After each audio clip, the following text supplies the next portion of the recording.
flag of the United States of America and to the republic for which it stands, one nation, under God, indivisible, with liberty and justice for all. Are we able to turn on?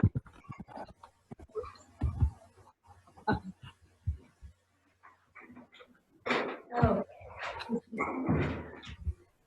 I think we need to.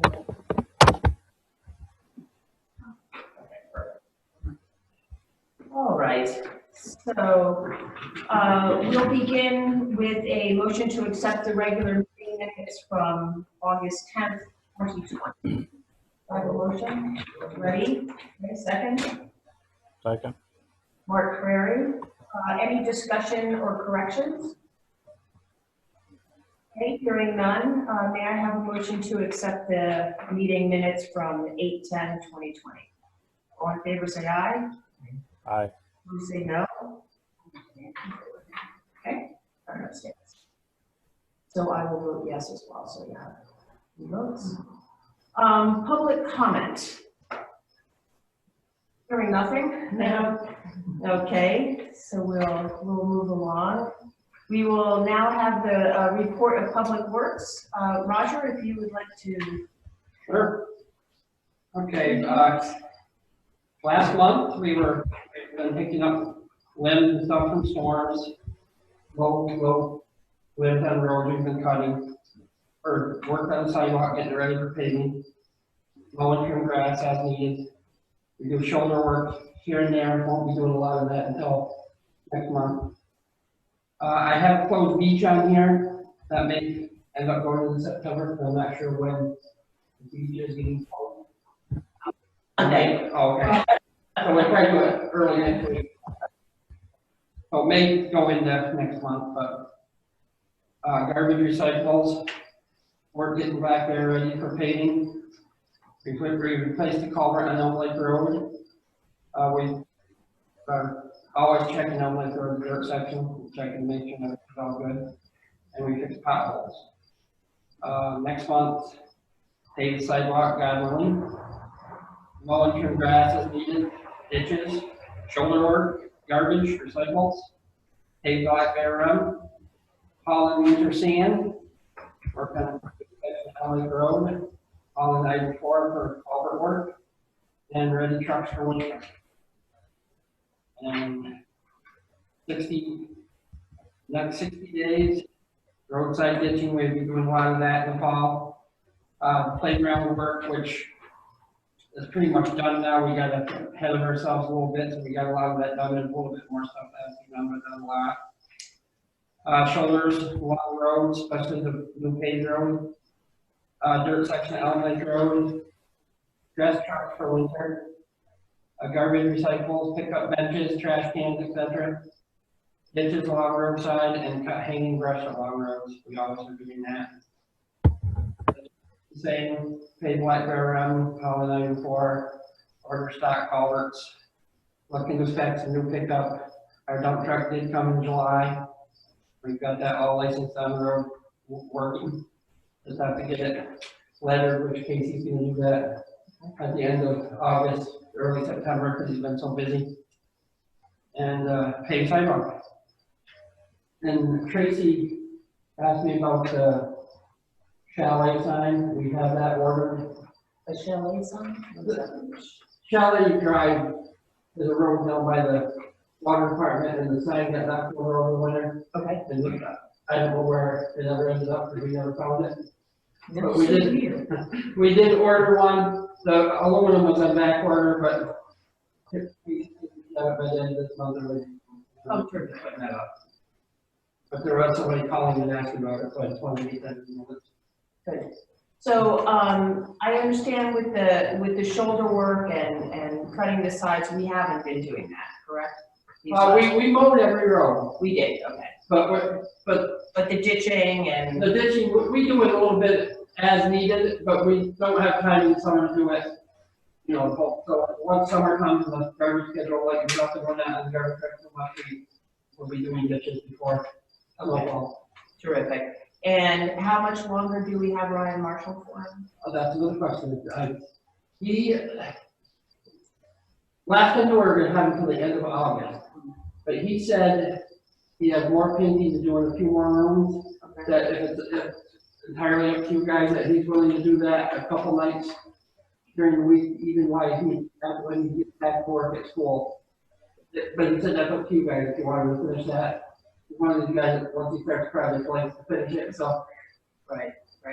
So we'll have to see what's in the budget. And because then, right now the- and, you know, when they come out because I have worked a little bit sometimes too by then, but. So right now, the painting that he's completed in here is this room, the hallway, the clerk's office, and the mayor's office, correct? Yep. And so the rooms that he would, The math room or the extra spare room, I don't know, called math room a lot. He said and the storage room? I don't know if he can do the storage room or not, but he said the ceiling, that little vestibule or whatever it is before Crystal's room, Oh, okay. he's gotta do that, where the light is taken down. I think going in towards the bathroom, he has to do that. Okay. So it's minimal. Yeah, it's just mostly just a match room and those two ceilings, I believe. Good. I was just curious, and I might be in the wrong spot. Maybe that's not the village, but on Route 8, there's been cones, I think, near Road for a long, long time, and they kind of stick out, and I'm just worried about that. There was a leak this spring, so the land itself on the property owner has been fixed, but the road cannot be fixed until the state comes through. Because it's a I had a state feeling highway. it had something to do. So the state is coming to do the sidewalks after Labor Day, so it's my hope that they would do that. There's just so much traffic this year, and So maybe if we can Yeah, they might remind, hit, and I found a few times too, with that throw back up. yeah, if we can remind DOT, Dean Cornell, he's pretty responsive with that. That is ours. I would like to thank whoever it was in your department that moved the pile of dirt that was in the parking area near the Rhinelander, because we had about 15 cars that drove in there for the Rhinelander store, and that allowed for more parking for Oh, those good. cars. And they will be doing that again on September the 15th. I think that- Whoever moved that dirt, you know, Yeah, I think he puts loads there in certain spots so they can pick their own. Right, Try to keep it but up. it uses up a whole parking Yeah, but spot. if something like that happens, just let us know, we can move it. Yeah. Because he just puts them in strategic places, but if they're in the way, just let us know. Yeah, well, whoever moved it, somebody did. Got it in Which time. was good. That's Yeah, good. so thank you. So the next tour is the 16th of September? 15th, so if you can let Wayne know Okay. on the 15th. Does anyone have any additional comments for Roger? I know we did do our last concert, free concert in the park on Wednesday, so if the church is. I have a question for Roger. Oh, yeah, Roger, the little road that the water well is on, you just called that Chalet Road? No, the Chalet Road is a road down next to the Jack Wolf's old house. There- Okay, It's one of the roads that goes back into the cabins there. I think it's the first one just after the Black Bear. Black Bear Run. okay, There used to be a sign there, it just said Chalet Drive, and it got knocked down and never found it. but speaking of the road to the water well, Yep. I was in there early this spring several times to go to the brush pit. Is there any plans to upgrade that a little bit? It seems to be in nasty shape in the spring, not so bad in the summertime when it's dry. Well, I didn't know if you had thought about that at all, or, we rake it now and then, but that's actually a town road. oh, okay. But I mean, I'm sure Randy wouldn't have anything against us filling in potholes and Right. upgrading it a little bit, but if I can talk to him, maybe he can do a little bit to work to it too. Well, I'm sure you've noticed it's a little mushy there in April and Oh, yeah. early May. And it seems to me that's a vitally important access road. Yeah, I can talk to Randy and we'll figure something out, maybe we can, All right, great. that's technically a town road, because they own that property. Okay. I just have one thing I want to mention, one because I was mentioned to me, Lucic on the point. I understand that there were some people that had difficulty finding a clean spot to put their blankets, because now that Oh, the the heating down geese, there. yeah. Yeah, I guess it was, quite a difficult Paul said the last time situation. he voted that was everywhere. Yeah, and then last Wednesday, there were people that were struggling to find a spot that was clean enough to either eat their pizza or their hot dogs, and now the food is being either brought down there or being served down there, and having a hard spot to find a place to clean. You know what the answer to that is. They have been a problem everywhere. But we didn't talk this year at the beginning of the season about previous contracts that we had about piece elimination or different options for piece elimination. Ryan,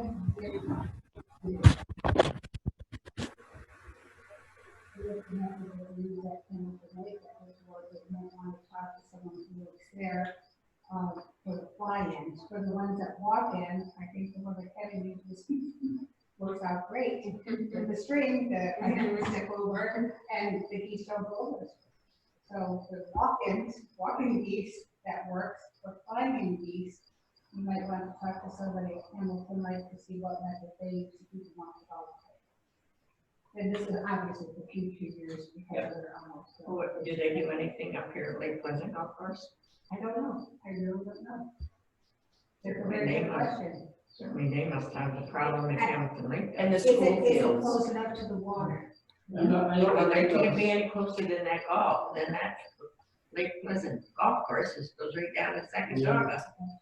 Yeah, so I don't know, there might be And something the that like river, this there. floods up in there all the time. You know, they make a propane can and I think they're fairly expensive. That may be what they're using it.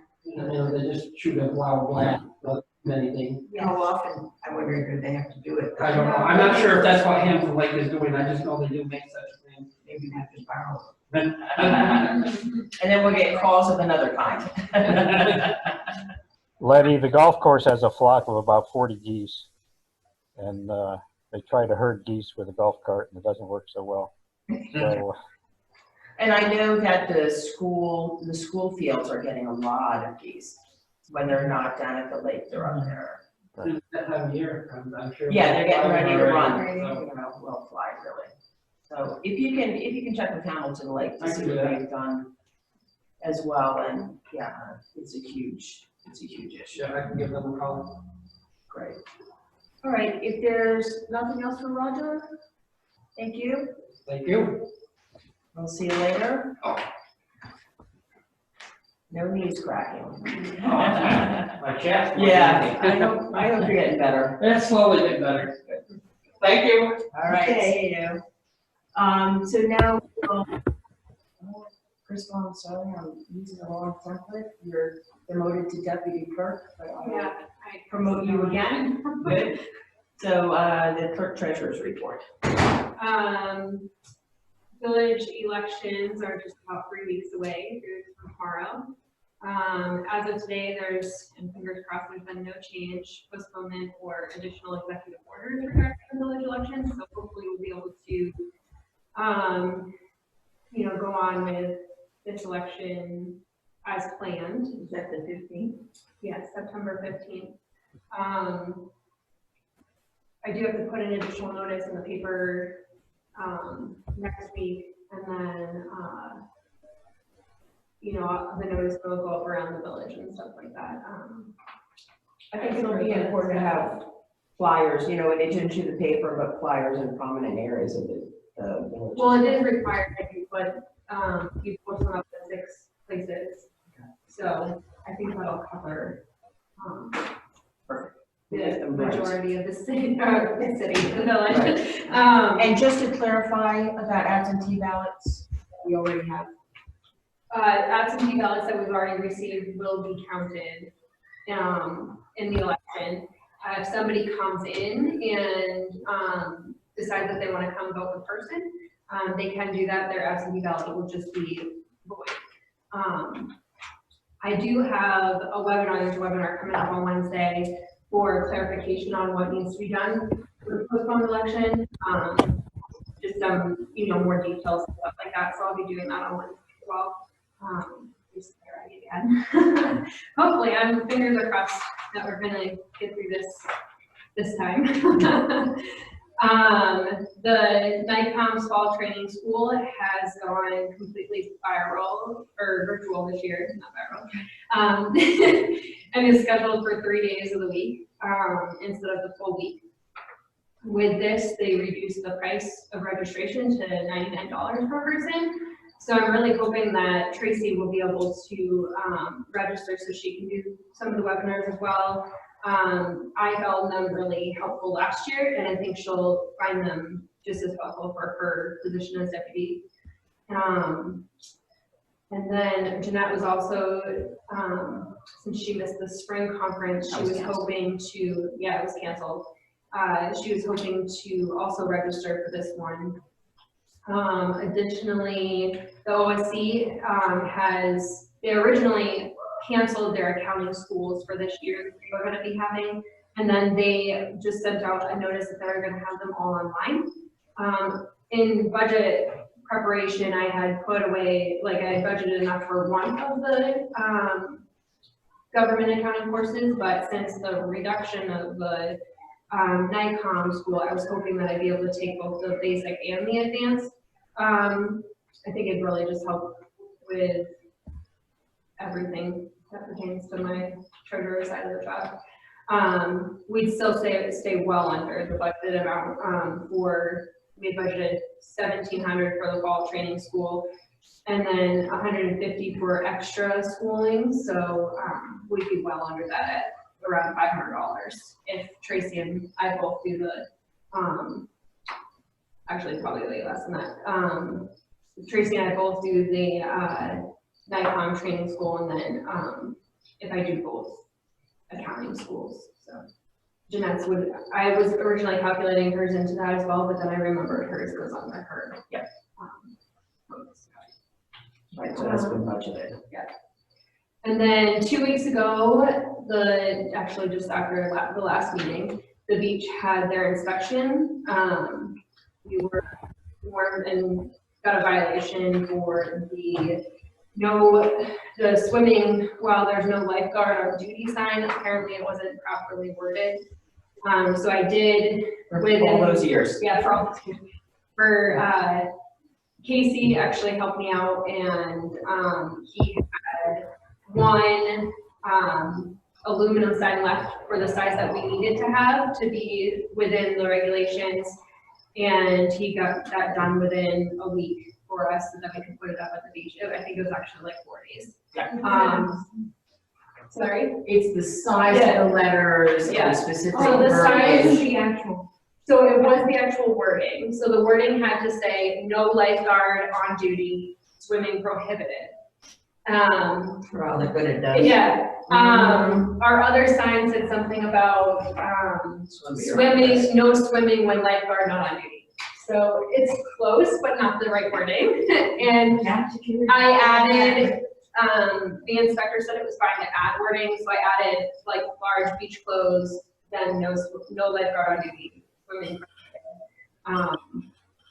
So that it was plain to see, and it had to be a certain size. It had to be 32 inches by 24 inches, and the lettering had to be at least 2 inches in height. So Casey did a really good job with that, and we actually,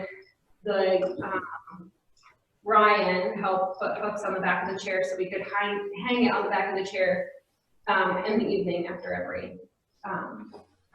the lifeguards were done. Which brings me on to my next thing. Unfortunately, we did have to close the beach. The lifeguards actually found out that they both have to get tested again before they go to school, and one of them goes to school out in Buffalo. So they were planning to stay open for the rest of the week, but with having to be tested and she has to get her results before she can start school, she had to go back today in order to be tested today and get her results before she starts. So that unfortunately had to close early. It's been a rough beach season this It year. has been a really rough beach season this year. I had them pull the buoys, but leave the chair so that the signage could all stay there. And that's it for me. Okay, any comments or questions for Crystal? And Tracy's working out well now that she's been here almost a month? Yeah, just about a month. Yeah, she's picked everything up really quickly. She's great with people that come in, and she's great with home, so all the necessities. Great, thank you. I know the next 3 weeks are going to be busy with the elections. Mm-hmm. Okay, everyone has had an opportunity to review the financial report, which we do monthly. So I'd like a motion to approve the financial report number 2. Karen, second. Letty, second. Any questions or comments? All right, all in favor of approving financial report number 2, say aye. Aye. All opposed, say no. Motion carries. And then a motion to approve abstract number 6, please. Letty, second. Second. Mark, all in favor, say aye. Aye. All opposed? Motion carries. Terrific. Old business. It was pointed out to us after the last meeting that although we had approved the water and wastewater fees, we forgot to include a calculation for the return trip of the men taking the underground boring machine. So what we had done is we calculated how much time and effort it costs to go up there and get the free machine, and we forgot to put in how much time and effort it is to actually return the machine. So that actually comes to $750 instead of, I think we had originally planned that it was $450. So I would like a motion to correct the boring machine to cover the cost of retrieving it and returning it to be set at $750. So moved. Ready, a second? I'm not familiar with the whole scenario, so I hesitate in doing it. These are, so what we did, Karen, is at the last meeting, we went through and looked at all the water fee schedules. So how much does it cost to hook up? It has not been done since 2009 by the last upgrades. So what we did is we calculated the manpower that was required, the equipment that is required, the resources, as well as 20% since we seem to be doing it for 15 to 20 years. And so these are for new water hookup. Correct. So in this particular one, there are 2 ways to do road crossings. One is to actually cut out the asphalt, so you have to have a saw, backhoe timber. The other way, in some situations, is to bore underground, which is what they've done on Elliott Lane, which is nice if you hopefully know that there aren't any rocks underneath. So in that situation, it's much cheaper than cutting through the road.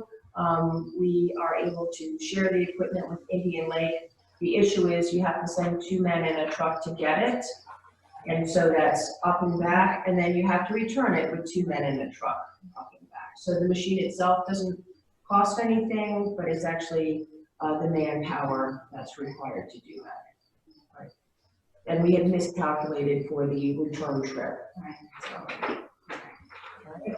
So I would still look for a second to confirm that the road crossing for use of boring machine is $750. I'll second that. Okay, second. Any question? Bill Bass backwards. So all in favor say aye. Aye. All opposed? All right, motion carries to correct that fee, and that will be posted. Okay, the next is the COVID-19 update, and I will share that, so you'll be able to see it on that screen. And be able to, yeah, we can bring that. There was a You little want to bring it glare. closer? Yeah, now that Roger's not here, I can actually bring it up here. Should be. All right, and let me put that there it goes. Okay. So this is what's been happening in the counties. So as you can see, we're seeing that slight increase in progression. So Hamilton County is on the far left. We are now up to 16 cases that I'll go into in a moment. Essex County is growing steadily. Fulton and Warren have the most cases with over 300. Herkimer is the fastest growing county with the number of cases.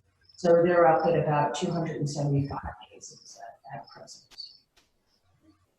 So these are the PUIs as of last Tuesday. Okay, so PUI are patients under investigation. So last week as well as this week, we have about 10 or 11 people who are under quarantine. We have a few patients who are in isolation who have the caution of being exposed to COVID or have positive COVID. At present, the patients currently hospitalized are 2, based on reports out of Racket Lake. There were 3 people from out of state who came up camping. 3 of them turned out to be positive. 2 of them were taken to the hospital with pretty serious complications of COVID. In addition, the EMS who transported those people were not using proper PPE, so that created a whole issue.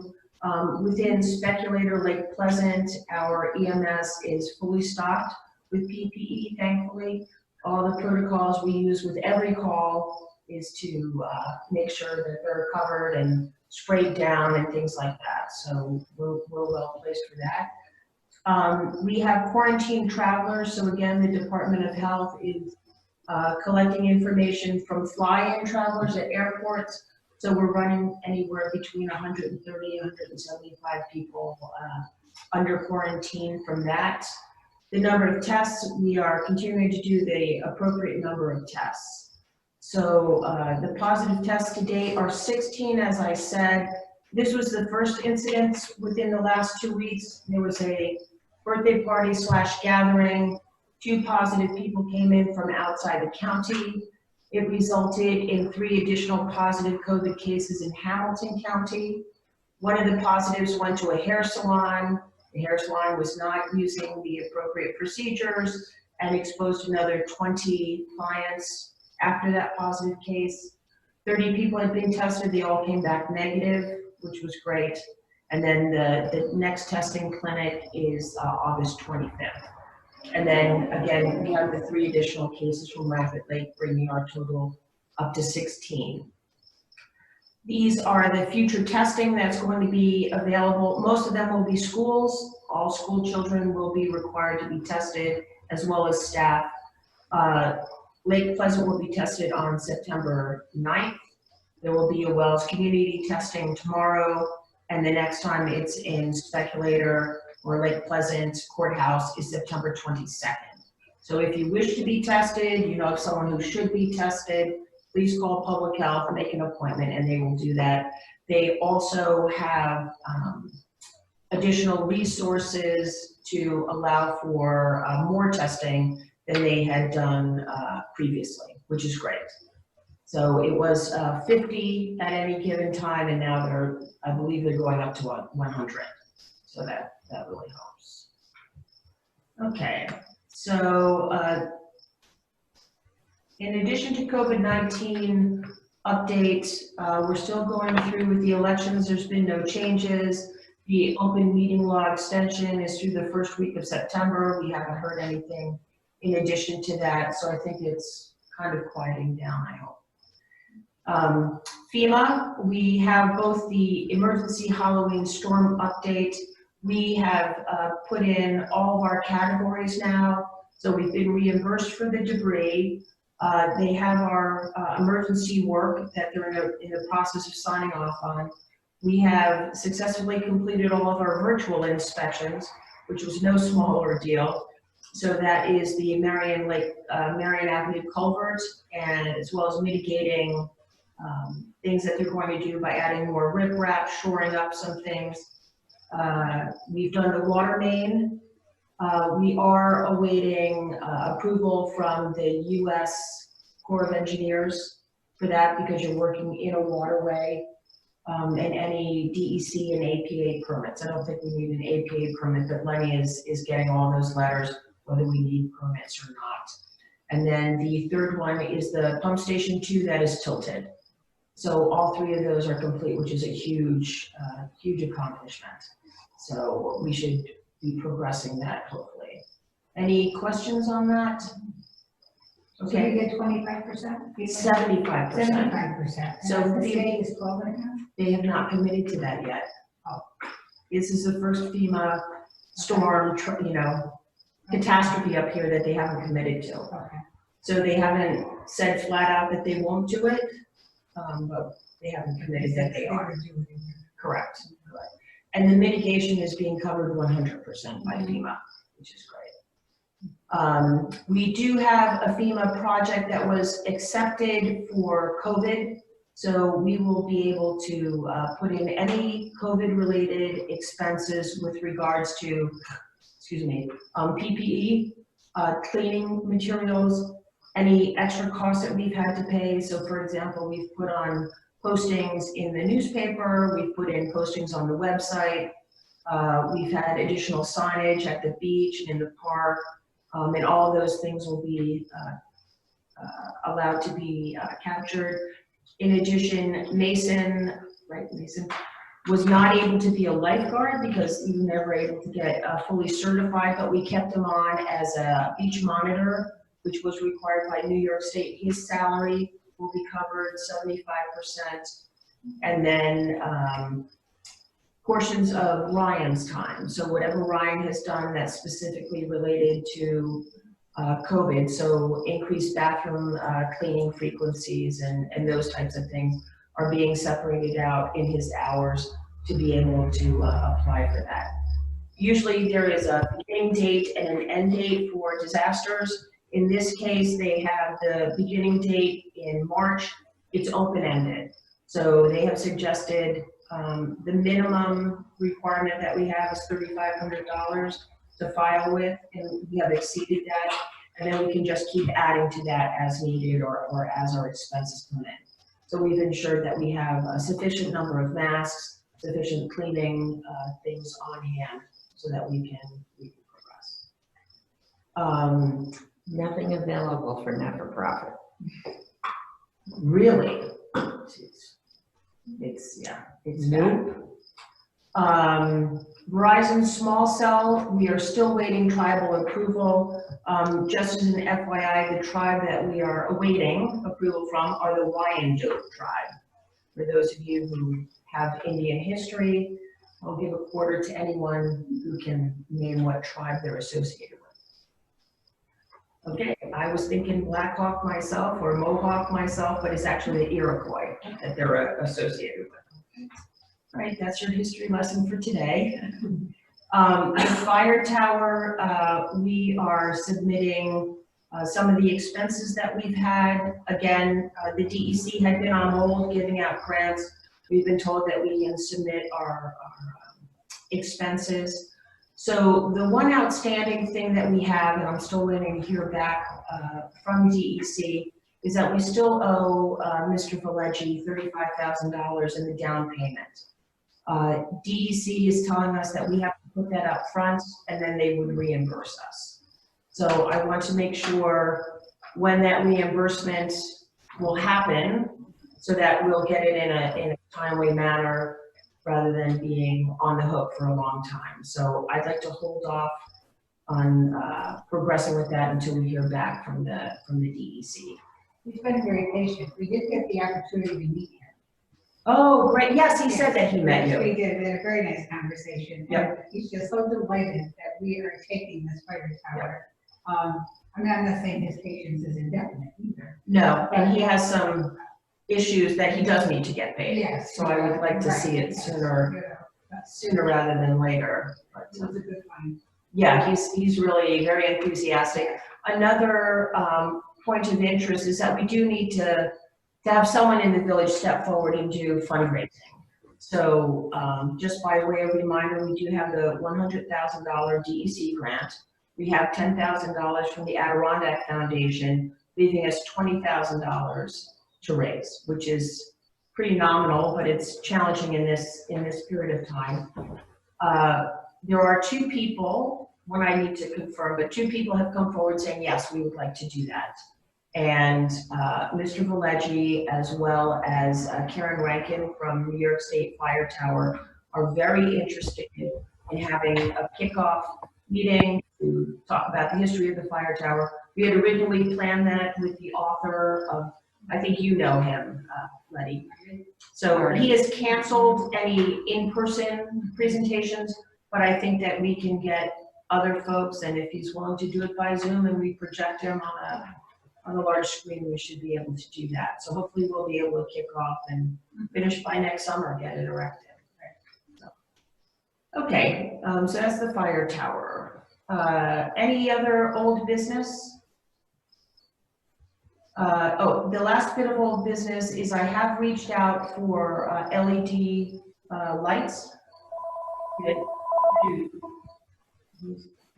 All right, that's somebody. All right, so I have talked to National Grid about the lights and their cost for converting the bulbs. So not us buying them, but National Grid converting them. It would cost us approximately $2,300 to $2,400 to change out the bulbs to new LEDs.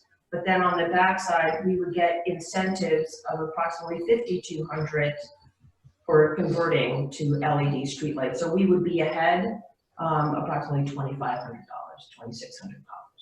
So Joe Pallone from National Grid is sending over the details because we had asked him, are there opportunities to change the wattage on the lights? We want to make sure that the roster of lights is correct. I know, Karen, you had done that with Roger in the past.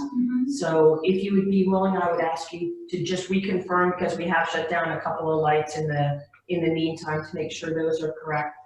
And then Mr. Pallone says that the lights will shine more downward than the lights we have now that shine into people's windows, although they are able to put up shields that would block light going into people's homes if that's desired. And of course, as we go through the inventory, if there are lights that are out that need to be turned on, and the opposite, if there are lights that really should be turned off, we can have that opportunity to correct that. So, all right. So once that comes in next week, Karen, I'll forward that to you and have you take that over. All right. So we do have a resolution today. If you will recall, everything has been put off with COVID. And so we have not had our organizational meeting because we were delayed. So what has come to light now, is that during that organizational meeting, as part of it, we have a resolution to approve attendance at schools and conferences. So what I've asked here is to put together a resolution to address and approve the attendance at schools and conferences, because that will happen very shortly after the election, which is when we usually have our organizational meeting. So whereas the organizational meeting, which is normally scheduled, so that is kind of small. All right, how's that? Okay, so whereas the organizational meeting, which is normally scheduled for the first Board of Trustee meeting following the elections, was postponed due to COVID pandemic and the executive orders delaying village elections until September 2020. And whereas the village board of the trustees must adopt a resolution for attendance at schools and conferences, whereas this is going to be held in the coming year, the New York State Conference of Mayors virtual fall training for city and village officials, the training school conducted by the New York Conference of Mayors, and the government basic and advanced accounting classes provided by the Office of the State Comptroller. Whereas it's determined by the Village Board of Trustees that attendance by certain municipal officials and employees at one or more of these meetings or conferences benefits the community, therefore be it resolved that the expenses incidental to these conferences will be paid by the Village of Speculator, including mileage, room, board, and registration fees. So as Crystal has said, these fees have been dramatically reduced by virtual attendance.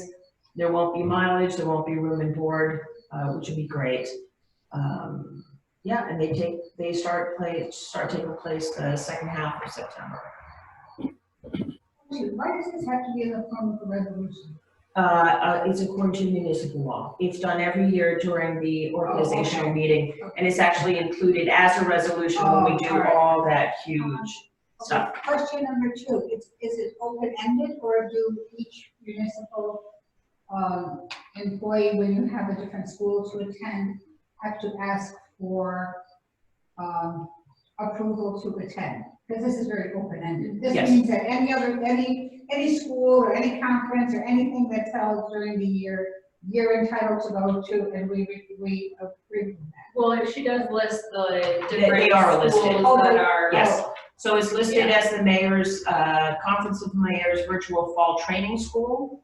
The So they are training school for the Yeah. Conference of Mayors, which will be clerk, and then the accounting classes, so they are specified. If there was anything else that came up, I would bring it to you. Right, yeah, there's another board that I was on, we didn't do it as a blanket, we had to do it at Right. each individual one, you know? Yeah, so if there are ones that are in Right. addition to these, Yeah. then we would do resolutions and and Okay. give that approval. All right. Correct. And these are all budgeted in our training. Right, yeah, I knew that would be budgeted, it just seemed open-ended, I didn't realize that the specifics were listed in the Yes. part of this resolution for those that are already scheduled. Correct. Okay. Correct. All right, so may I have a motion to accept the resolution as written? I'll move that. Karen, second? Second. Letty? Letty, you want? And then all in favor say aye. Aye. All opposed say no. Okay, and Mark Doniker is out. All right, so the motion passes. Sure. Okay. Is there any other new business? Okay, hearing none. Round table, I did want to bring up, we had our annual consolidated health meeting. So the village, and the town of Lake Pleasant and Dr. Parslow from Nathan Littauer get together once a year. There's a budget that comes out of Lake Pleasant in the amount of about $60,000. And so we had a meeting earlier, and we went through to determine where those monies would go, and I thought it'd behoove us to understand where those monies go. So let me just, what is it? So this is, oops, I'm sorry. So what we have is this pays for GABA. So that's the advanced life support that we do. We pay, the consolidated health pays for approximately $48,000 of that. Last year when we started, Camp of the Woods very generously donated the fourth quarter payment. They will be unable to do that this year under the given circumstances. There's also an annual contract that we pay Nathan Littauer, and that's in the amount of $4,500. There's also BTI for the black fly treatment. So that is not only the product, but it's the licenses and paying for the administration, which leads me to my second point. There is a BTI position open. There may even be 2 positions open. So if you know of anyone who would be interested in that position, I believe it pays anywhere between $1,000 and $1,200 for the season. And then in addition to that, they provide some monies for health activities within the town and village. Last year, they gave some money for pickleball equipment. They've set aside about $1,000 this year. They have not yet determined what that is. And then based on a generous donation of $10,000, they'll be using that to refurbish the floors in the primary care center. Right? All right. So the BTI postings, and then lastly, we put in for a Northern Borders grant for the wastewater treatment plant. We have been rejected again. So we would like to try again, since we're in a different situation now, and it never hurts to keep trying. And in addition, we'd like to try again for bike paths with Northern Borders. Oak Mountain has put in an extensive trail that is drawing people in. We continue to be in conversations with the DEC over recreation management plans. to see what we can do. We had evaluated Brister Brook in the past, due to the logging from lime timber. What had been put in a number of years ago was really decimated, and it's, after evaluation with Randy and Roger and a few bike trail specialists, they said it was impossible to bring it back. So what we are looking at, we have identified 2 trails that would actually connect the tree farm, our nature trail, and Oak Mountain, and connect it to a path that would take us from Four Corners all the way to Moffitt's Beach. Right now, the only way that you can get to Moffitt's Beach is to walk on Route 8. There are no trails. So there are two pathways that have been identified. We've put that before the DEC. They should be coming back with their management plan, hopefully draft by December, and we should be able to get the thumbs up to be able to progress with that. I'm not worried that you want to let you bypass things for you. Well, that we would have to determine. If you're walking, do they require day passes for walk-ins? Yes. They do. Okay, then it would probably be part of that. Yeah. So one Just thought goes. I'd bring it up in case you didn't realize. Oh, no. I realized that there were day passes. There's one that goes through the main gate that would connect with the main gate, and there's one that would be farther up and go more towards the state lands to the north. So we would certainly, advocate people doing their day passes as required by the state. So thank you. And then the last connection, working with the town of Lake Pleasant, is to make sure the trails are in good shape between Fawn Lake and Pasico Airport. So there you get a huge pathway that people can really enjoy for mountain biking. And if I understand correctly from the O'Briens, they've had a lot of interest, a lot of participation, building the trails, using the trails already that they would have open to the public. And at our next meeting, I'll provide you with 2 papers that have been written in other areas showing how it has significantly improved the economic development of towns and villages by bringing in these bike paths and bringing in these folks who can use those trails. And those trails would be multi-use. So not only bikes, you can hike them, you can cross country, you can snowshoe. So that's one of the additional requirements. So that's all I have on my part. Anybody would like to bring anything up from a roundtable perspective? No? Okay. Public comment? One thing I wanted to say. If you could just say your name for the recording. Oh, Bobby Hoover. I just wanted to say that the testing for staff and students isn't mandatory. Oh, it's not mandatory for. The health department is suggesting, and they're doing it. Yes. Themselves, not through the school. They will be at school. Yep. Doing it in the parking lot, I guess, but it's not mandated. They are having policies, and I don't have them before me, so I can't speak to them, but there are policies that they're saying if there are kids who are showing signs and symptoms, they'll be tested, or they'll be required to be tested before coming in. I know in other regions, they are having mandatory testing before starting, but they're trying to. We're gonna have someone on every bus taking temperatures before the kids get on the bus in the morning. And the parent, when the parents bring them in, there'll be somebody in the front of the building to do that. Right. But it is what it is. Yes, it's added steps. Yes, yeah. Yeah, so hopefully people will continue to comply with the distancing, the masks as appropriate, the sanitizing. I did send out a letter last week that you all received, just reminding, we're into now almost our 6th month of this, and it gets very tiring. And when we hear 16 cases, that's nothing. But 16 cases can very rapidly spread. And vaccines should be available by the end of the year, at least some good candidates. Well, actually, I think I'm losing weight because I get halfway to the store and remember my name. You're max. I get halfway to the post office. Right. So, but Yeah, like I said, it is.